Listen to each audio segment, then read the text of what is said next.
Hello नमस्कार। आपके AIB exam जो कि क्या होने वाला है 30 नवंबर को दोपहर को 1 बजे होने वाला है, उसके एग्ज़ाम इंस्ट्रक्शन अपलोड कर दिए गए। तो मैं आपको फटाफट समझा देता हूँ कि कौन-कौन सी बातें जिन्हें हमें क्या करना है, ध्यान है जो रखना है। देखिए जी, एग्ज़ाम इंस्ट्रक्शन मैंने आप लोगों के लिए लिंकिंग लॉ की वेबसाइट पे भी अपलोड है जो करवा दिए। यहाँ पर आपको एआईबी के अंदर जाना है एग्ज़ाम पैटर्न के अंदर।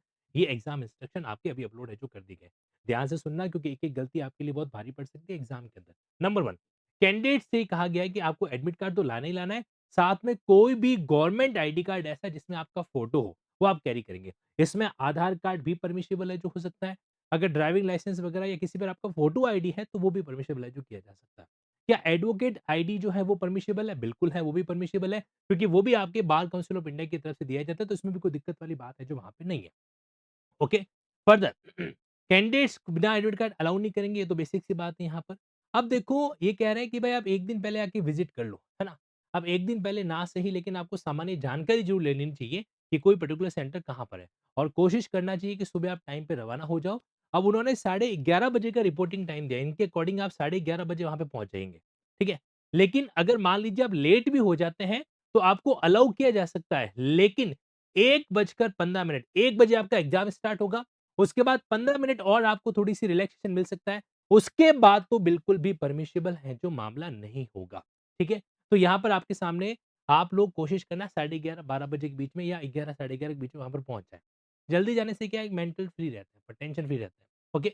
फर्दर यहाँ पर आपको इन्होंने एक इम्पोर्टेंट बात बता रखी है कि ये सारी चीज़ें except bare act without notes और कमेंट्री के आप कैरी कर सकते हो। इसके अलावा कुछ भी चीज़ अलाउ है जो नहीं की जाएगी। आप अगर कुछ भी बैग वगैरह भी लेके जाते हो, मेरा सजेशन है कोई ट्रांसपेरेंट आपके पास में कैरी बैग हो तो ज़्यादा ठीक है, अदरवाइज़ वो कैरी बैग को बाहर वगैरह है जो रखवाएँगे, ठीक?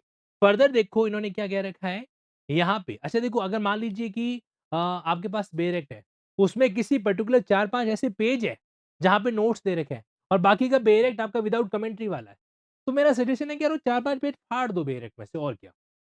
ना रहेगा बाँस, ना बजेगी बाँसुरी, क्यों रिस्क लेना अगर आपको ऐसा लग रहा है तो? और नहीं तो थोड़ा स्मार्टली लेके जाना, जो भी बेरेक्ट हैं, उसके ऊपर सिर्फ़ वही बेरेक्ट रखो जो प्योरली क्या है, बिल्कुल कमेंट्री के बिना है, नोट्स के बिना है। मतलब हमें कोशिश ये करनी है कि हमें परेशानी ना हो एग्ज़ाम सेंटर पे। फर्दर और क्या-क्या बातें हैं? देखो लास्ट टाइम एक कैंडिडेट ने एग्ज़ाम का रोल नंबर गलत लिख दिया था। फिर मैं आपको बता रहा हूँ 2-3 बार ईमेल करके उसका रोल नंबर ठीक कराया तब जाके रिज़ल्ट उसका जारी हुआ था।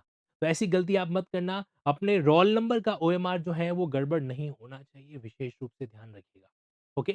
Candidates are allowed to fill the question booklet. आपकी जो क्वेश्चन बुकलेट है उसके कोड सेट होंगे ए, बी, सी, डी। यूँ नहीं कि पीछे वाले की नक्कल देके एज़ इट इज़ खुद भी करने बैठ जाओ। उसका हो सकता है सेट कोड सी हो, आपका बी हो। मामला ही गड़बड़ है जो हो जाएगा।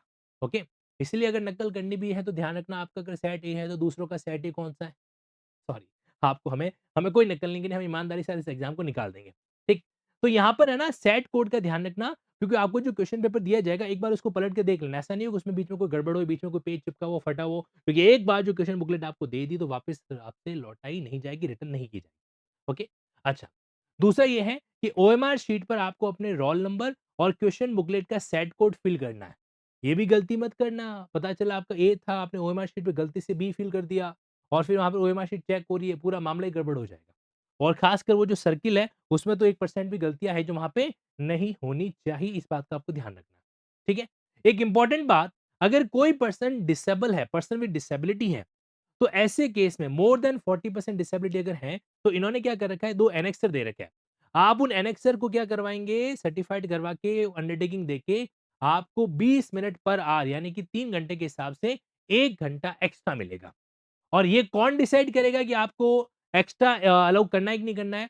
तो देखो ध्यान रखना, यहाँ पर आपके बीच में इन्होंने बहुत ही क्लियर कट लिखा हुआ है कि डिसेबिलिटी सर्टिफिकेट जो इनविजिलेटर है एग्ज़ाम टाइम पे, आपके एग्ज़ाम सेंटर पे जो इनविजिलेटर है, आपको उसको क्या करना है हैंडओवर करना है। उसको आप हैंडओवर करना है और वो आपको क्या कर देगा एक्स्ट्रा टाइम है जो वहाँ पे अलाउ कर देगा। ठीक है? अच्छा, scribes are permitted as per the ministry of social justice guideline. मतलब स्क्राइब क्या होता है? कोई एडिशनल व्यक्ति जो आपके साथ में जाके वहाँ पे लिख सके क्योंकि आप अगर लिखने में सक्षम अगर नहीं है तो। तो स्क्राइब अलाउ है लेकिन इनकी कंडीशन है। कंडीशन ये है कि वो जो स्क्राइब है ना, वो आपसे 2 एकेडमिक ईयर कम से कम छोटा होना चाहिए। जैसे आप अगर एलएलबी फाइनल ईयर के अंदर है, तो वो एलएलबी फर्स्ट ईयर का स्टूडेंट है जो होना चाहिए। मेरा सजेशन है 12th पास व्यक्ति को आप अपने साथ में लेके चले जाइए, ज़्यादा बेहतर है जो ऑप्शन वहाँ पे रहेगा। ओके।